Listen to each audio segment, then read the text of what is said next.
Good morning, everybody. Excuse me. Let's see. Looks like everything's working here.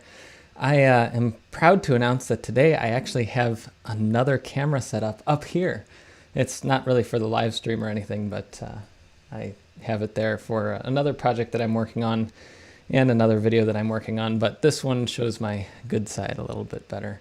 Actually, it's not right now. It's not my good side. There's some of my hair, which I need another haircut. Some of my hair seems to be now draping over my ear, and I could go full long hair and just let it all grow out, but I don't know if I'm going to do that or not. Yes, the wide shot would be if I wanted to jam out on this guitar. It also gets to incorporate one of my favorite pictures. Sorry if you can't hear me, I'm way back there. It incorporates one of my favorite pictures from I believe that the Eagleston series of Doctor Who was the best. You'll have to convince me otherwise if you don't think so. But anyway, this shot is a little bit better for the live stream just because it's just my face and you're not distracted by the all the things in the background as much. Anyway, so I hope that you're doing okay today. Today is an interesting day, as have been the past few days here in America, at least, and I've been spending a lot of time in thought, prayer, trying to deal with issues and what's going on. I live just down the street from a Walmart, so it's been a little interesting here, but I'm safe, I'm happy, and I hope that I can help other people be the same, no matter what kind of skin color or what kind of creed they believe in or anything like that. So anyway, I wanted to get right back into Ansible and get back into talking about dynamic inventory. And before we do that, if you're on the live chat and you can post where you're from and say hi to everybody, that'd be awesome. I know a lot of people already have, and it's really cool. I can see the stats afterwards on YouTube of who is like the regions of the world based on IP address. So it's not entirely accurate. A lot of people are watching through a VPN, or, IPs are not a great way to identify where people are. But I see that there is a large amount of people from Germany and the Netherlands in particular. And it's interesting because my family, the Geerling family, comes from the Netherlands, the southern part. So it's cool to see that it probably doesn't have any relation to my name. It might not, but there are some Geerlings. They are Geerlings with an S, living in the southern Netherlands still. And I haven't been over there to visit them yet. I actually was about 10 miles away from where one of them lived, and I didn't get to visit them that time. But someday I will, hopefully. And if there's a Geerlings family member watching the stream, you could definitely ping me later. Probably not, though. All right, so let me pop over to the screen share to show one of the big follies that I had last week. But first, let's see. So first, I wanted to say thank you so much. In the last week, I posted another video to my YouTube channel about a giveaway. Whoa, I almost dropped it. I have an 8 gigabyte Raspberry Pi 4, and the channel surpassed 25,000 subscribers, which is way more than I ever expected, and is encouraging because I enjoy doing these videos and I enjoy doing live streams and things. It's a little bit stressful, the live streams. I was doing 2 a week, which is way more stressful. Doing 1 a week is probably more sustainable, but since I hit that milestone, I was like, what could I do? I could obviously do a giveaway or something. That's what a lot of people do, and it's kind of boring and usually cheesy, but I figured if I could figure out a way to make it be like more of a pay it forward giveaway, that would be better. So if you look on my YouTube channel, there's a video from last week that is talking about how for 25,000 subscribers, I just got this 8 gigabyte Raspberry Pi 4. I'm running it through a bunch of tests. Spoiler alert, I actually have 2 of them. And I'm doing all the testing on this one. This one is still brand new in box. And if you donate to any open source project or any open source contributor in any project, and it includes things like Vim or the Linux Foundation or whatever, and it can be any amount. It could be $1. If they accept less than $1, that's fine. Or if you're a regular contributor to one through Patreon or something like that, if you post the receipt to a form that's linked from that video, then you'll be entered to win this Raspberry Pi. And for international viewers, I'll do my best to get it to you. It could take a little while, or it could have some complications, but I'll do my best to get it shipped to you no matter where you are in the world. And I'll throw in a signed copy of the book. So, which I just realized I don't even have the book down here with me. So pause for just a moment. I'll let you look at the wide shot and see if you can find anything amazing. Well, I actually go get the book because I need to look at it for today's episode. So hold on a second.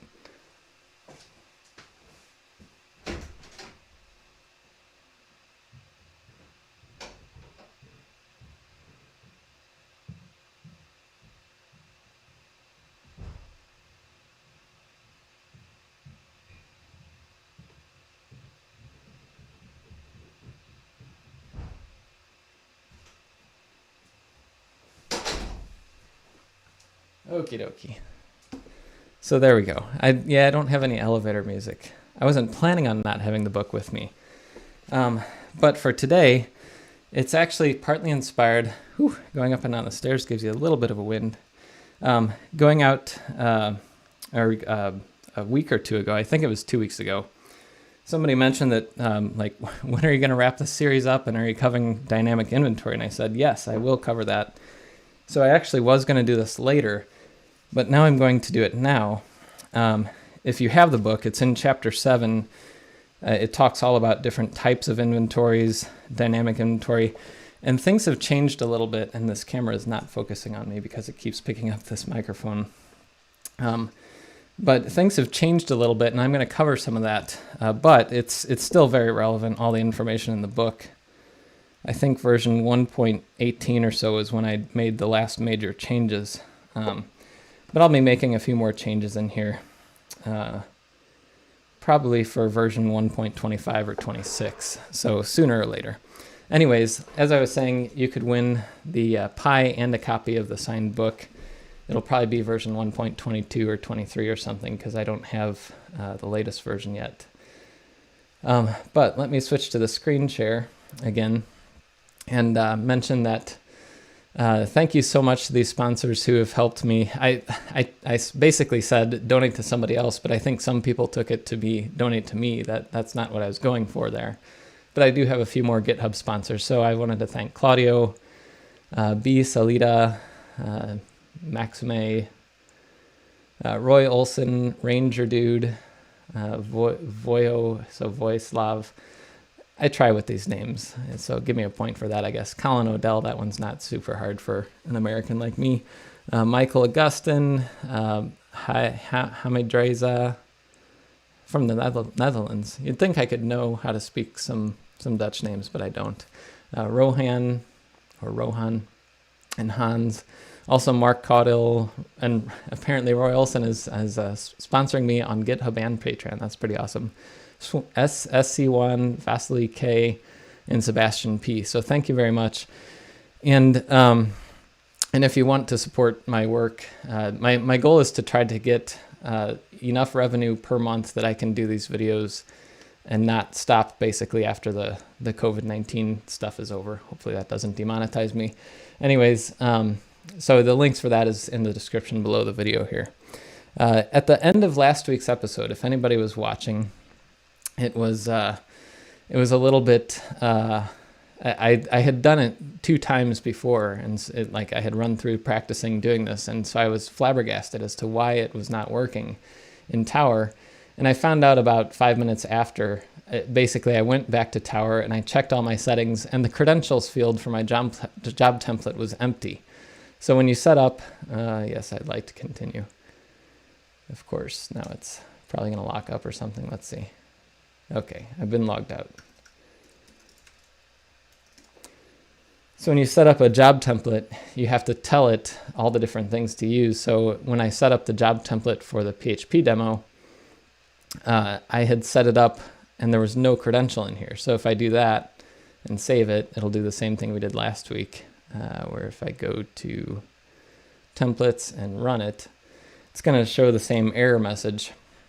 And so all I had to do to fix that was go back to the job template, Varnish PHP demo, and I added the credential that I had added earlier, and that lets it actually work. So One thing that you'll find sometimes, I mean, part of it I think is the problem is that the interface in Tower currently, and I know that over the long term this is going to be improved a little bit probably, but the interface here is a little bit overwhelming, and there's just a lot of fields here.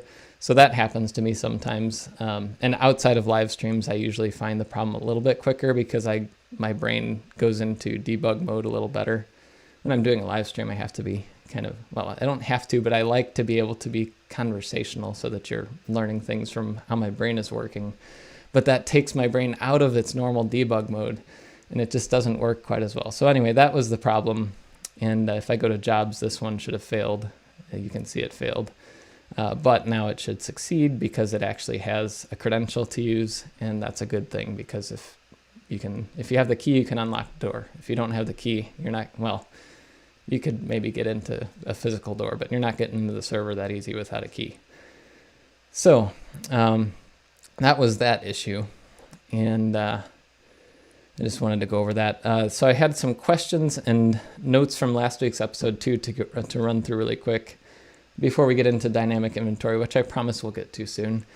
Christian Kemper asked, any reason I still offer paperback copies of the book? And yes, there is a good reason for that. One downside to the paperback is I'm using LeanPub, and I'm publishing this book every single quarter pretty much, 22 or 23 versions at this point, and another one will be coming in a month or so. And it's hard to keep the paperback updated because obviously I can't ship papers and ship changes like that to people. The other thing that's hard is maintaining an index, and you'll notice that there's no index in the book. And for a technical book, it's really nice to have an index. So what I did for the book is tried to make the table of contents as thorough and concise as possible so that you can kind of sort of use it a little bit like an index. It's not really a good substitute, but that's one downside to maintaining a paperback that's continuously updated. It's kind of a losing proposition, and the software I use is called LeanPub. It's a great service made for lean publishing, and the problem is that they don't have full support for indexing yet in an automated fashion. So if I wanted to do it, I'd have to manually build the index or build a script to do it every time that I updated the book, and so far I haven't wanted to take the 15 or 20 hours to do that. Someday I might, but I'm hoping that they'll add that feature soon. But anyways, yes, the reason I offer the paperback is because about half the sales on Amazon are paperbacks, and a lot of people really like being able to go through and, well, of course I was going to show you. So a lot of people like to go through the book and pop in, where's the camera? Pop in notes and things, fold down pages, that kind of thing for a quick reference. And it's, I don't know, sometimes I like a paperback, sometimes I like an ebook. I think for reference, I like paperbacks more, but a lot of people do, so that's why I offer it. And a lot of people also ask me about my writing process and things like that. On my blog at jeffgeerling.com, I have a lot of posts, and my blog has built-in search, so you can search for self-publishing and find a bunch of those posts and read about that if you're interested. It's both hard and easy to self-publish a book. It's hard because writing is hard in general. It's easy because there are a lot of great tools out there for it nowadays. So like LeanPub, which I highly recommend, or Gumroad, things like that. Aaron Colby asks, what is the VCL extension? That is a varnish configuration language, which is, I don't know how to exactly describe it. It's kind of like a C-ish kind of syntax. It's a DSL for varnish. And my intention last week wasn't going to deep dive into varnish. Varnish is kind of like HA proxy mixed with Nginx. It's meant to be a super fast front-end caching proxy for web services and web HTTP content. So that's the reason I used it with a little PHP script, is because it's kind of meant for that. It does load balancing, it does caching and proxying, and if you use a service like Fastly, the CDN actually uses Varnish to do all of its proxying and caching work. And Alexandre asks, how do you learn Varnish? And that's a good question. There was a website that I worked on maybe 7 or 8 years ago, and it was a Drupal 6 website that had Varnish and Apache Solr, and that's where I learned half the things I do about both Varnish and Solr. And I know way too much for my own good about VCL and the language and configuring Varnish servers and things. We had a clustered Varnish setup that had edge caching support. So parts of the website would be loaded in through Varnish, other parts would be loaded in through the Drupal backend, and it would all work together. And that was many months of my life to get that working. And in the end, it gave a speed up, but it was not as big of a speed up as we were originally hoping. Let's see. Cruel Gangsta says, "Is it record?" And yes, it is record. And I also put these videos into a new playlist on YouTube. So if you want to go back and look at all of them, they're there. If you want to refer to other people, there's a link to this playlist here, and it lets you watch them all in order. And Aaron Colby again says, he thought collections weren't coming until version 2.10. So I think that I will do an episode on collections. I've been going back and forth because collections have existed since Ansible 2.8. And I haven't talked about them too much because there are some parts of collections that are still a little bit, they're complete, but the best practices and things like that are not 100% set in stone. So I didn't want to say things and do things certain ways and then have to come back later and people are like, this doesn't work, in the next version of Ansible because something changed. So Ansible 2.10, which is coming out soon, is going to have a different model of the architecture of what Ansible is. On the surface, it won't be a lot different. Hopefully it won't be different at all, actually. If like any of the playbooks I've shown you and any of the techniques I've shown you should work with 2.10 out of the box. But the way that Ansible modules, all the different task modules that we've used and plugins and things, those are changing a little bit. So I'm going to talk about that, I think, in an episode, probably not next week, but maybe in 2 weeks. Dan Quay says, can you have more than one node using AWS? So you could use those resources to carry out jobs. There are ways of clustering Ansible Tower. AWS, probably you could get it working, but I don't know if that's very well supported or not, but Tower itself has an installer that can run on multiple nodes, and you can have other worker nodes. And also if you deploy into OpenShift or into Kubernetes, it can run tasks on pods and scale that up quite a bit. And that's evolving over time and will probably be a lot better in future releases, but you can already do that now. You can scale AWS and Tower, but Tower would be the better option for that because it gets a little bit complicated. All right. And Aman actually asked during this live stream, will you be doing any video related to Ansible for Kubernetes? Stay tuned. I'm not going to be covering it as part of this series because when I started writing the chapter in Ansible for DevOps on Kubernetes, so it does have some information about it. I think it's chapter 14 or something like that. Yeah, chapter 14, Kubernetes and Ansible. There is a chapter on it, but I realized that there's a lot more to it that I didn't want to make this book be like a 1,200-page reference manual, especially from the fact that once somebody buys it, they have it for life. So doing that is not a sustainable way to write and get compensated for it. So I decided to make a new book that's already up to about 140 pages, and I'm working on a few more chapters for it. So my goal is I might be doing a separate video series on Kubernetes automation, and not just limited to Ansible, but it'll be mostly with Ansible. But there's also another series, if you click subscribe, which is right below me, I have another series that I'm doing on the Turing Pi cluster that uses a bunch of little Raspberry Pi, these are compute modules. It runs Kubernetes using K3s on them, and I'm walking through the entire process. And the next episode is going to talk about deploying applications, including a Minecraft server to the Kubernetes cluster running on a bunch of little Raspberry Pis. So stay tuned for that and click subscribe if you want to see more of that. All right, so where's the happy dance emoji? Yes, that's a good one. You do have the little smiley face at least. All right, so let's get into inventories. Sorry for the longer intro section today. There was a lot to cover, and I also wanted to make sure that people, ooh, there it is. So people knew that this worked. If you actually give it your key and your credential, it can actually connect to the servers. And now the jobs that are successful are much happier because there's more of them. All right, so we had this app from last week. There's a Varnish load balancer, and there's 2 PHP backends that it load balances. And these are the instances in Amazon Web Services. There's a demo varnish instance, a demo PHP, 2 of these. This could be in an auto scaling group or something like that too. In this case, I just clicked launch instance and launched 3 copies of the same, and then I changed the name in the console. This can be automated with Ansible, and I haven't done an episode on Ansible and AWS, but this kind of setup can also be automated in Ansible or Terraform or something else. But for this case, I just created 3 of the same instance. They're all T2 micros because it's in the free tier. And then I changed the name in the console. Another thing that I did, which is going to be helpful later today, is I edited the tags on each one.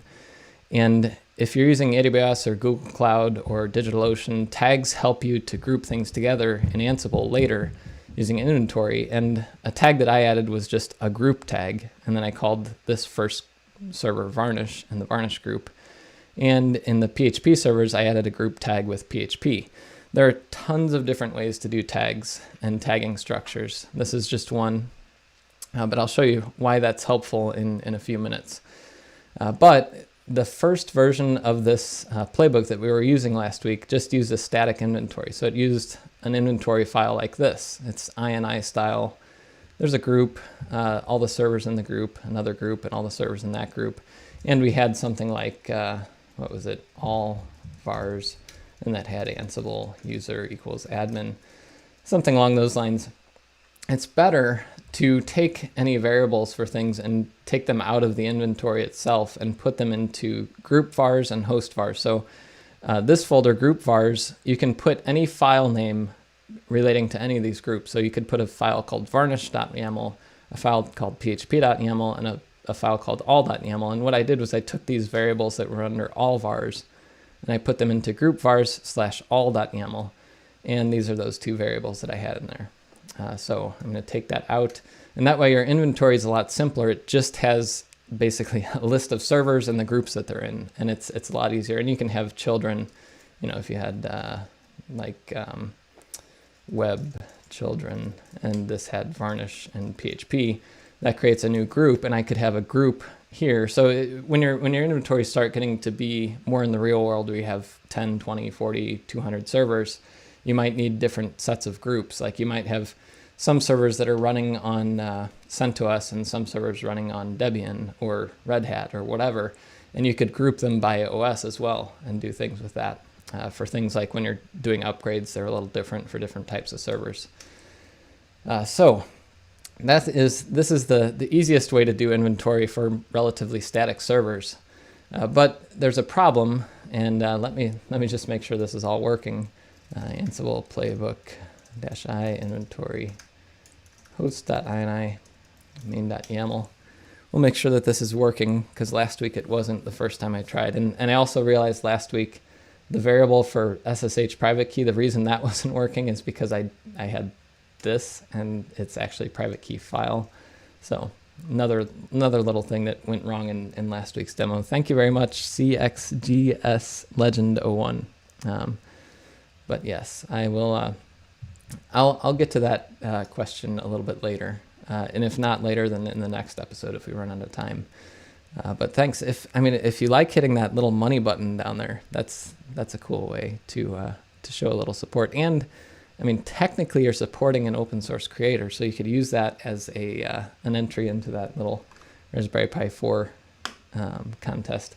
Anyway, so this inventory is working. If you use the right variable names, that's always a good idea. Usually things work better if you do them the correct way, and that's a lesson I've learned through my years doing computing. So another thing that you might want to do, though, is if you have your inventory coming from some system and you're tracking those servers in another system. For example, I have hosted apachesolar.com, and actually, let me not go there because there could be customer data in there. I have a service called Hosted Apache Solar, and the way I have it set up, its servers, thanks Giorgio, and I like the little one up there. The way I have it set up, its servers, is I create a new server in the application. That kicks off a process on a backend, and in that case, I'm actually using Jenkins, not because I don't like Tower, but because I'm doing a ton of other things outside of Ansible's realm. that are very legacy, and someday I might move to Tower, but for now it's just using Jenkins. Anyway, create the server, it creates it in Jenkins, and then the website hosted Apache Solr has an API backend that can provide the data about that server to Ansible. So instead of me maintaining this list of servers, I call out to that API backend and it gives me the server data, and then my dynamic inventory script, which is in this case written in PHP because I'm historically a PHP developer, and it's written in PHP, and it pulls that data out of hosted Apache Solr, and then it reformats it in a way that's acceptable to Ansible to be used as dynamic inventory. So the way that works is you can create an inventory script in any language. It could be PHP, Python, Go. It could be a binary that runs. It doesn't matter what it is. All it has to do is give a certain kind of output. And you might be wondering, like, why is this output? This is just a PHP array structure. This is an array that has a group varnish and a group PHP, and then a group all with children. I don't think this is technically necessary to do the children here. I could drop that.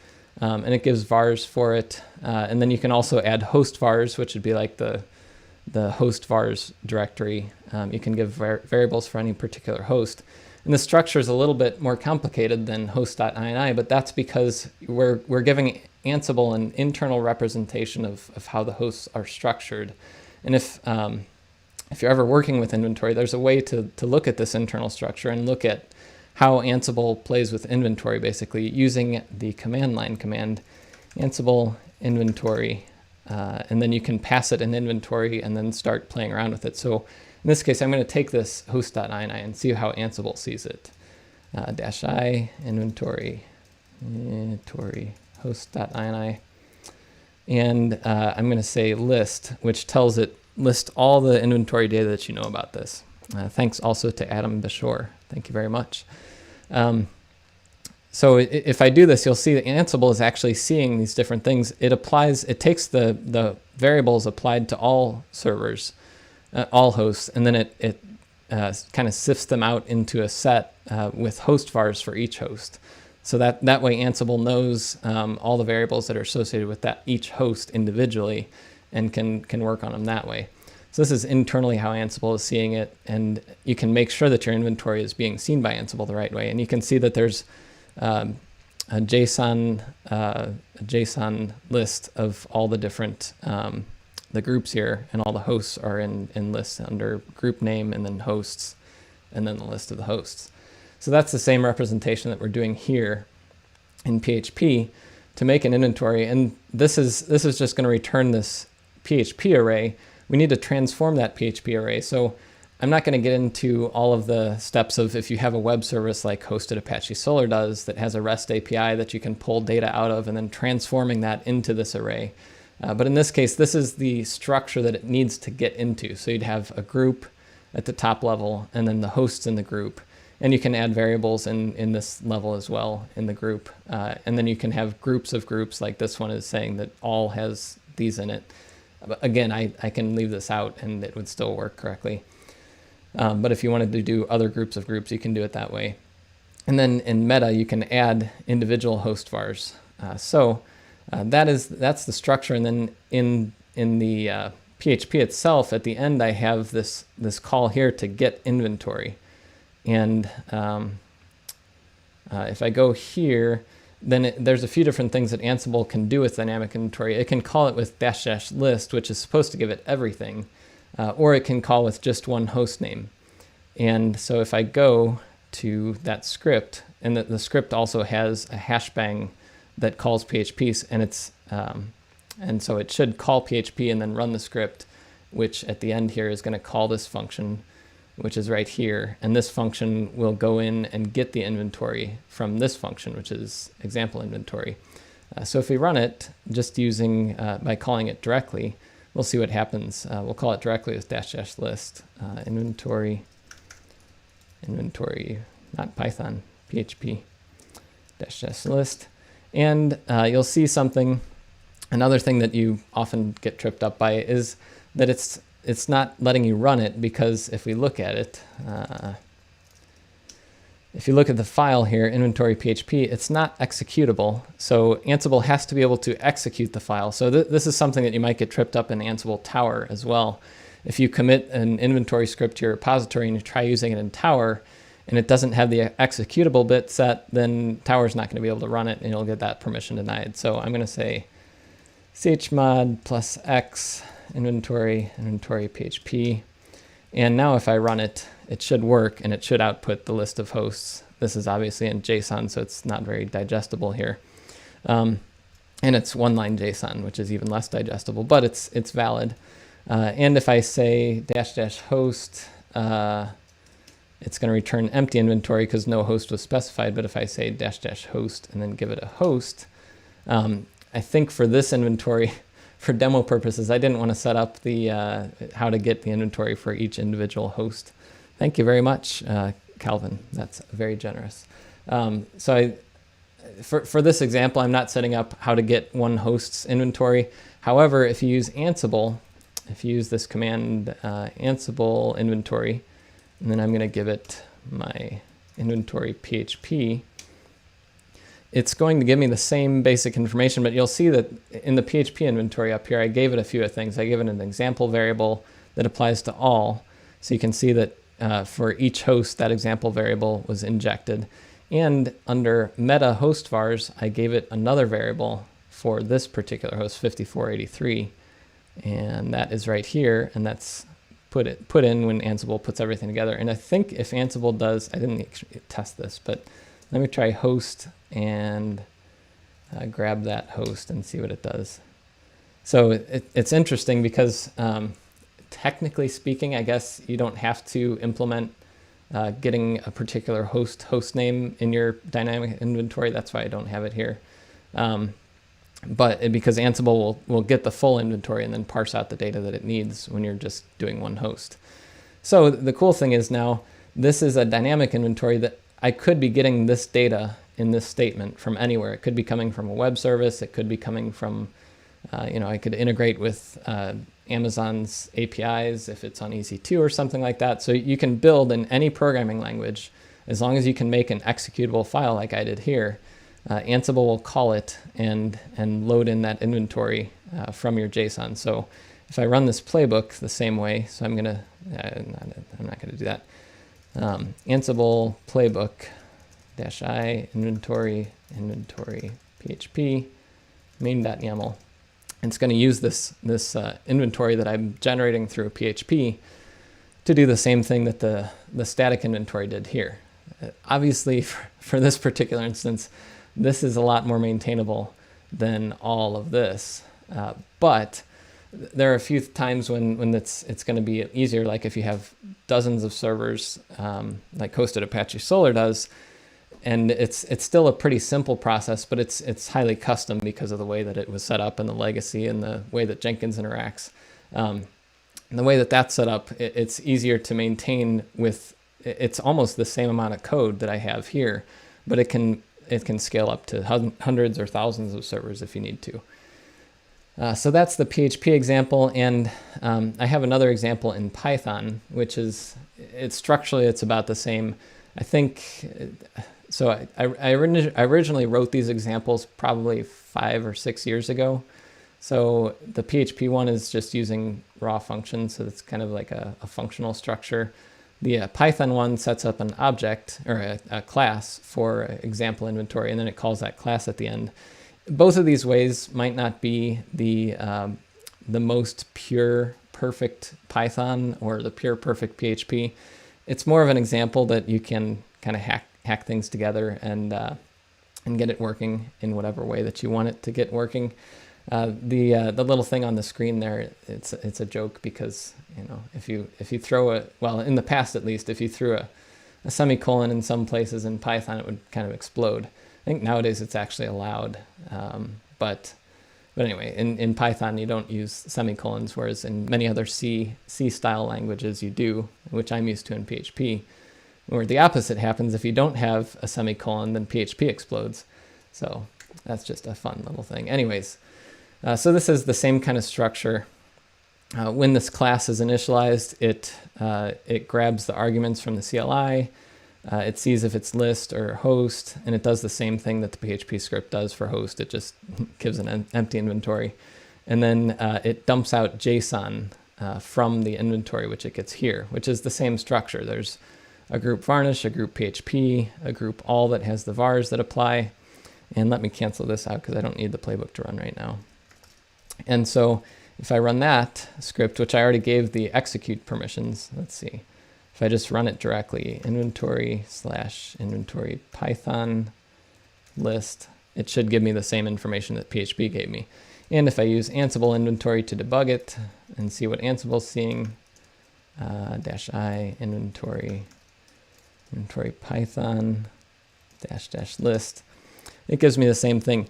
So that Ansible inventory is extremely helpful if you're writing your own custom dynamic inventory, or if you're ever having weird issues where it's like, I put this variable in here, why isn't Ansible seeing it? You can debug it using Ansible inventory to see everything that Ansible's seeing. And there's some other things you can do with Ansible inventory. So let me clear this. Ansible inventory -i inventory Python. You can do graph, which is a more simplified structure showing all of the hosts in their groups without all the variables and without all the meta information. So that's just showing, and it looks a little bit more like what you see here, where it just has the groups and the hosts. You can also say list and then give -y, and this doesn't mean yes here, this means -YAML, --YAML, and it gives you the output in YAML format, which is a little bit more digestible. And also is a way that you can also format your inventory in YAML format. It's a little bit more complicated, of course, than the INI style, but you can be a little more expressive and add more data in it. Those are some different ways you can use Ansible inventory. There's a lot more that you can do with it. Ansible inventory -help, not Helm. And Helm is on the mind because I was doing some fun things with it yesterday in the new Kubernetes collection. But you can do a lot of different things with inventory, and it works with vault files. You can output TOML, which is also another alternative to JSON and YAML.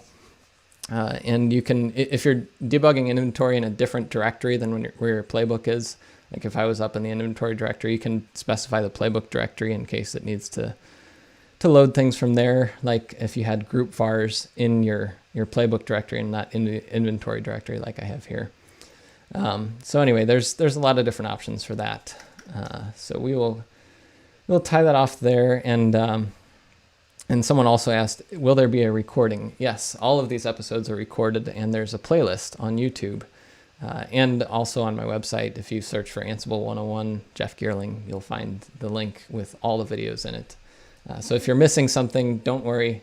You can rewind here in the live stream, or you can go back and watch it over and over and over again later. You could even watch it in slow motion if you want, but I don't know. That would be a little weird. All right, so what did I change in here? Oh, I added the semicolon. Let me not do that. Okay, so another thing that you'll do a lot of times is you might notice that these are running in Amazon, and Amazon knows about all these instances. I could use the AWS CLI to get the instance data. And so I could have a script, I could have this PHP script basically pull the data using AWS CLI or use Amazon's PHP SDK.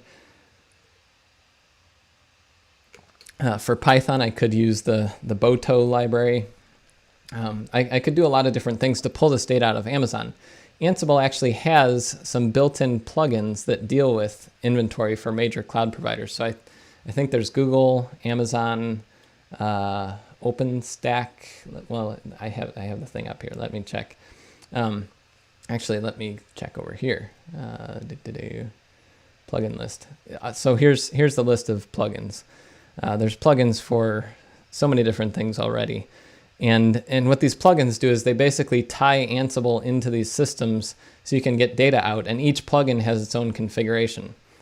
So since we're using Amazon here, and most of them are similar, some of them are a little bit different, like Kubernetes does some interesting things, and I'll probably get into that in a Kubernetes series at some point, but most of them are similar. This is AWS. Let me bring Amazon over here. Okay, so what it does is you can tell it, get all the servers and things that I have in my account, in every region, or you can specify certain regions. You can specify certain tags to limit the instances that are returned. You can use different identifiers for the host name. You can change the way that things are grouped together. There's so many different options that you have. And if you look in the documentation, it can be a little overwhelming. So in my case, like I said, I usually like to keep things simple. I kind of hack things together to get them working. The simpler, the better for me. So for my case, I added these tags to each instance, and it's called group, and the group has the value of the group it should be in. And no matter how you provision the instances, you can do tags this way. And if I go to EC2, you can see, let's look at an example. So this is the simplest thing. You could just give it a region like US East 1, and it would give you all the instances there. But you can give it keyed groups. And in this case, I want to have a group for each value of a particular tag, in this case, a group tag. So you can use this option. And so what I've done is I've created a demo AWS EC2 YAML inventory. And to use an inventory plugin, you just create a YAML file like this, and you tell it what plugin to use. So if I was using a different cloud provider, like let's see, is Google on here? GCP. So if I was using Google, I would use GCP Compute here for the plugin, and I would give it the GCP options. But since I'm using the AWS environment, I'm going to use AWS EC2. And some of the things that I gave it is I have different profiles because I have multiple AWS accounts, one for book testing, one for my personal stuff, one for Midwestern Mac. I'm probably kind of crazy because I have like I think I have 5 AWS accounts, and this is just for things that I'm running. But because of that, I have different profiles. So this is my Jeff Geerling profile, which I should probably use my book account, but whatever. Anyways, I'm using my Jeff Geerling profile for this AWS account, and I just want servers from US East 1 because that's where all these instances are, North Virginia. And since I gave it a group tag with the group name that I want it to be, I'm going to use this keyed groups option to say, take the group tag, and whatever the value is, I want that server to be in that group, named in that group. And you can have multiple sets of groups if you want to. So in this example that they have in the documentation, there's all these different things. I could have groups by region, so there could be a group that's automatically set up that's like US East 1 or something like that. So you could have it automatically create groups by region. Don't save that. And then also another thing that I do, you don't have to do this. Let me show you the difference here. Let's say I just did that, and I can say ansible-inventory -i inventory demo AWS --list. If I do that, you'll notice that the host names it's using the public DNS, which it does work, and it has the IP address as part of it. So if I ping this, let me grab that and ping that, it gives me, yes. I also use little snitch, so anytime I'm doing these kind of things, it interferes with my experience a little bit, but it's more secure because I know when my software's calling out. I'm looking at you, in particular, Adobe software that calls out to about 300 analytics programs every time I open you. Anyways, when I ping it, it gives me the IP address, so this works, and for most people, it's probably adequate. But I do like seeing the IP addresses a little bit, if nothing else than to show a feature that you can use with EC2 and inventory. And that is, you can tell it what to use for the host name to connect to. So one thing that you might do is if you're using a bounce server, or I'm totally blanking on the name, a bastion type server, and it's inside of Amazon's internal private network, you could use, what is it, private IP address is the private internal IP address. So if I do that and list it, it's going to give you the internal IP. However, I can't connect to these. So if I say ping that, it's not, Amazon instances by default don't have ping set up, and I think the security group I have doesn't allow ping. So if I try SSH admin at that, it's not going to let me. Because it's a private IP address. I can't connect to it from here. But if you're using a bastion server and running inside of Amazon, you could do that. But I like to have the public IP just for consistency with all these other ones. So I'm going to set it to this. And how did I find that, you might ask? I believe what I did was I just made an error, like I said, test, like that, and ran this. And then it gives you all the valid options up here. There's probably some other way to find what all the valid options are, but that's the easiest way that I found to find this. And so I looked in here for public IP, and it's right here. So I just stuck it in there like that. And if I run this now, it should give me the same general structure that I had before. And it gives you a lot more variables here as well, because it's pulling all the variables for the hosts and the groups directly from Amazon. So that is how you can get dynamic inventory using the EC2 plugin. In the past, so this was before Ansible 2.4, you would use dynamic inventory scripts, which were basically the same thing as this, but obviously a lot more complicated because it integrated with Amazon and had a lot of configurable options and things. But those scripts still work. So there's an example here in the documentation about the ec2.py script. And in the book, I currently still mention that script because I wrote this book in 2014, back when it was Ansible 1.7 or 1.8. And the inventory plugins were not even a thing back then. So this still works fine. And if you're looking in the book, that example should still work. The URL to the script might be different now. But in moving forward, it's easier to work with inventory plugins because the plugins are more integrated with Ansible, and the configuration is a heck of a lot easier. I don't know if you ever worked with the inventory script, but this is very easy to configure and tell it, like, here's how to connect, here's the right region, here's the filters that I want for my instances, and here are the groups, the structure I want for the groups. So this is a lot easier, and almost all these different inventory plugins are a lot easier to use than the old-fashioned scripts that were around for them. Let's see.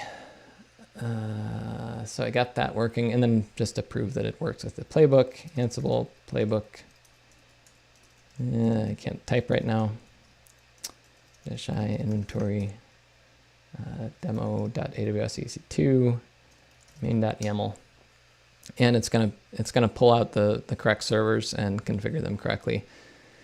And just like last week, I believe everything should still be working correctly. So if I go to this IP address, I should see hello Ansiblings, and every page load it's on round robin, so it's loading both of them. So it's nice to see that Ansible can reconfigure these servers with no problem. And Varnish is pretty darn reliable. I think I have one Varnish server that's still running right now on one of my sites that's been up and running. Obviously for security updates, it's been rebooted, but I've never had any downtime outside of reboots for 8 years, 7 years, something like that. And I think I upgraded the version of Varnish twice. So very reliable, very nice. That's one of the things, and it's super fast and pretty lightweight, which is why I use it sometimes over Nginx. Anyway, so that's working. One other thing is using these things inside of Tower. So this is AWS, and there's going to be a caveat about that in just a minute. But you can use any of these things. So a dynamic inventory script, you can use inventory plugins like AWS EC2. All these things work inside of Tower, but as with like credentials and things are sometimes slightly different, and with requirements files that we talked about last week. So if you, oh, yes, I want to continue. Don't log me out. So if I go to inventories, there's, when you create an inventory, so I'll create one here and call it AWS demo, and default organization, save it. You can add different sources. So the first time I created an inventory last week, I created a group PHP and a group Varnish, and then I created hosts in those groups. But you can also use a source for the inventory so that it's pulled in automatically. There's a few different ways you can add sources. One is, let's say, AWS EC2, and you can choose a source like Amazon EC2 right here. And then you can use an Amazon credential. I have one set up. I set up an IAM user in AWS that has EC2 read permissions, basically. You can narrow it down a little bit more than that. Another thing that you can do if you're running Ansible Tower inside of AWS or inside of a EKS cluster on AWS, It's really hard to say AWS a lot. You notice that it's AWS and not a W. Anyways, you can also add an IAM role to the server itself that's running Tower, and you don't have to use a credential. But I did it this way because this is running on my laptop. You can limit it to different regions, so I'll say US East. You can add filters just like you would in this configuration file. Basically, this configuration file is moving into a UI when you're doing things in Tower. And only group by tags. Well, I guess it doesn't let you set a particular tag like this does here. There might be a way to do that in more detail, but I think this will create a group for every tag and every group inside that tag. So if I save that and then run it, I found this out last night when I was setting this up, and I'm like, oh, this would be cool to demo. There's actually a bug in AWX that is fixed, but it's not in a release yet, so I can't run it. I could have compiled things and ran it separately, but that would have been another hour or so, and I didn't want to do that last night when I was getting ready for bed. Anyway, there's a bug in the current release of AWX that doesn't allow the EC2 plugin source. I don't think any plugins are working in the current release that's on Docker Hub. And let me go to jobs, and I can show you what that is if it loads.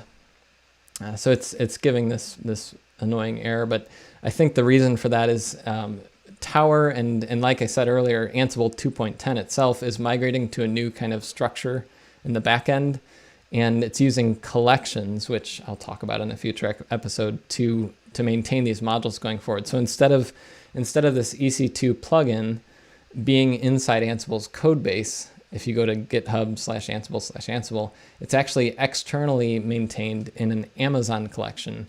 And the problem is that this collection, the way that it's loaded in Tower or in AWX's current released version, had a bug in it that caused it not to get found because it's a slightly different structure. That's fixed, and by the time you're watching this video, if you're not watching it live, then this is probably all just a moot point, and this would have worked. But you can do that, and then when you go to your job template, so if I go to, this is just a copy of the other job template, you can just change your inventory to whatever that inventory is that you created that is dynamic. And similarly, I'll go to Inventories and just time checking.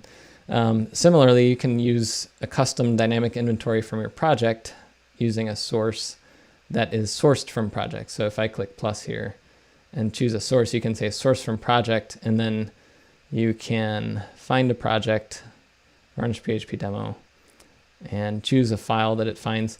So this is another thing that was, I actually didn't have time to investigate what was going on here.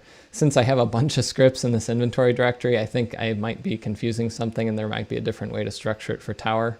Because if you choose this, what it will do is load all of these inventories together, which gives, I think it results in the same end result, but it could also cause some issues. So I didn't go all the way down that path. But anyway, you might have to structure the inventory a little bit differently for Tower, but this is how you would choose one of these custom dynamic inventory scripts to use with your playbook. There's also the possibility to input a script directly in Tower's UI, but I don't recommend this because it's not version controlled. And I like to make sure that my inventory is always version controlled with my project, because that way I can fix bugs more easily and things like that. If you throw a custom script in here, that can be a little complicated. Another caveat to this is, notice I chose the dynamic Python inventory, and this job is working. If you use PHP, you'll need to have PHP running on this instance. So that can be a little complicated. So you could use a binary, like if you had a Go binary that you built for your inventory, that would work fine. But if you're using PHP, this is expecting there to be a PHP interpreter running on the server. So you'd have to have PHP installed on this Tower server, which can add some complications. So it's another argument in favor of, if you can, write an inventory plugin which uses Python and is built into Ansible basically, and you could maintain that separately using a collection, something like that, versus writing your inventory in some other language. But the cool thing is you can do it however you want. And like I said, I use this for hosted Apache Solr, and I have since 2014, and it's worked great.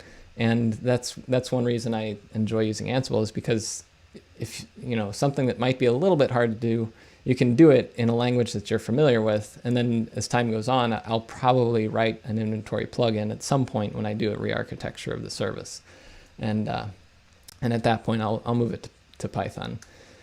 Let's see, is there anything else there? Another few things that I didn't cover today, which are maybe a little bit more advanced. Let me go to this documentation page. Working with dynamic inventory, you can use multiple inventory sources at the same time. So let's say you had one script that pulled inventory out of one system and then another one that pulled inventory out of another system. You can actually combine those by just having them both be in the same directory, and I could just pass, this might blow up spectacularly, but I'm just going to pass the directory and give it -- list, and let's see what that does. I haven't tried. So it combined it all correctly. So what happens is if you just give a directory like this, so an inventory, it's going to run every inventory script that it finds and then combine all the data together into one big inventory. So if I had, so let's say I take these out and I say 1.2.3.4. I don't know if there's any validation on it, but we'll see. It didn't add it there. Oh, actually, you know what? I'm totally lying. So there's a few different ways to do this. You can have it pull multiple inventory files in using -i multiple times. If you don't do that, what it does is it finds the first inventory that it can, and then it loads that, and then it skips the rest. And you can check that out in one quick sense by if you break this. So let's say I just add a semicolon here, and I say inventory PHP, and that actually worked. Okay, so the problem is that there's other valid inventory scripts, I think, or maybe I didn't break this enough.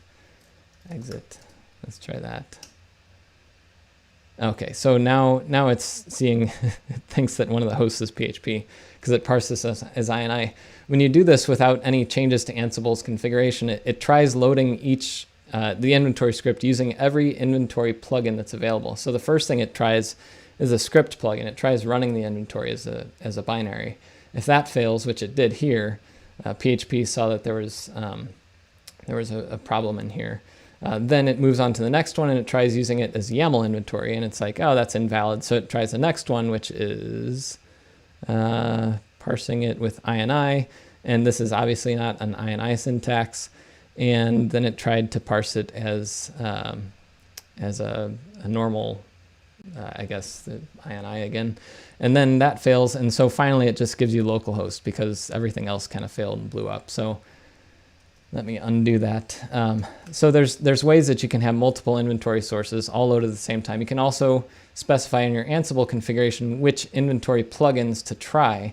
So instead of trying all these, you could have it just do the inventory script plugin if you have a dynamic inventory script, or just do INI if you only want to load INI files. You can also modify the extensions that are ignored when Ansible tries to load inventory files in a directory. So lots of different options that you can do. And you can mix static and dynamic inventory. There's some documentation about that here. But I think we're about up to time at this point. And I wanted to also quickly get to that question, because if you give me a few bucks, I will definitely try to get to your question. So let me switch over to, I changed the way that my windows are today. And I'm trying to find, there it is. So let me switch to that and let me pop back up in the live chat. Let's see, where was that? Oh, how to make a playbook that changes the SSH port in an idempotent way.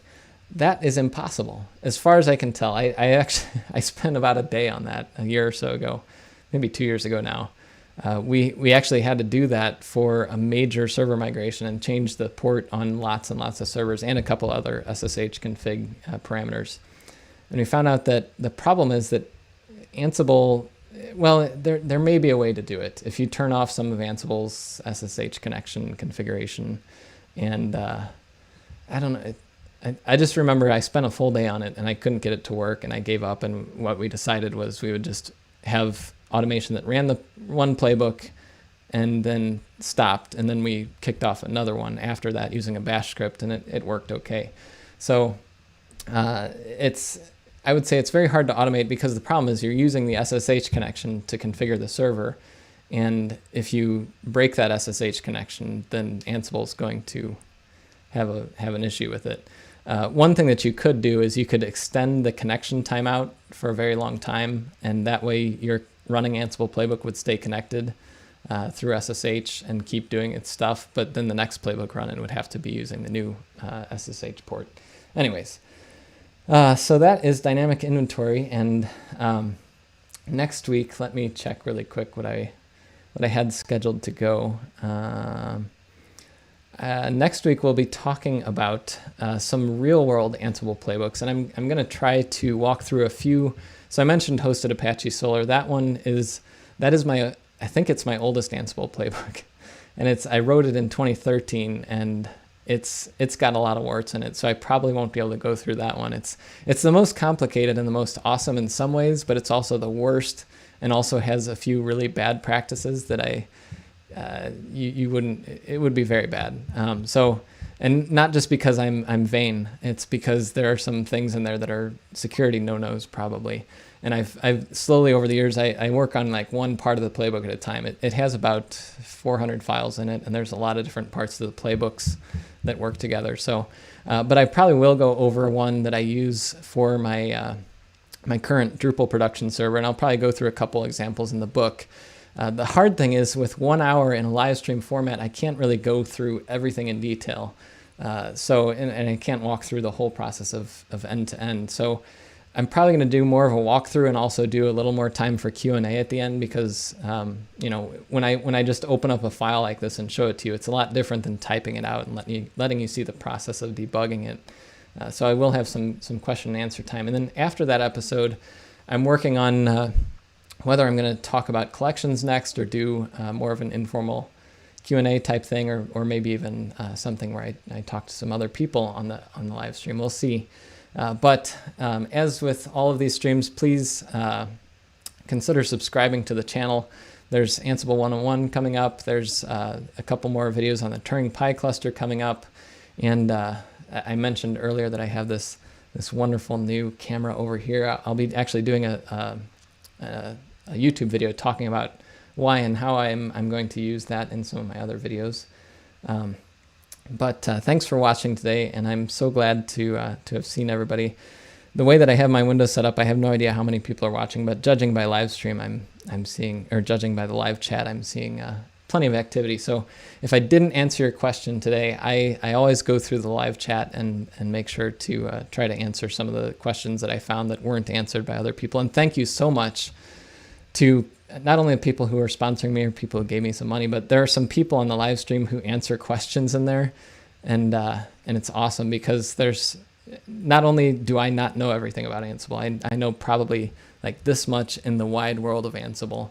And there are people in the live chat that know a lot more than me and can be very helpful. But it helps a lot of people who are beginning and this live stream might be their first introduction to Ansible. So thank you very much, and I will see you next week, or sooner than that if you subscribe to the channel.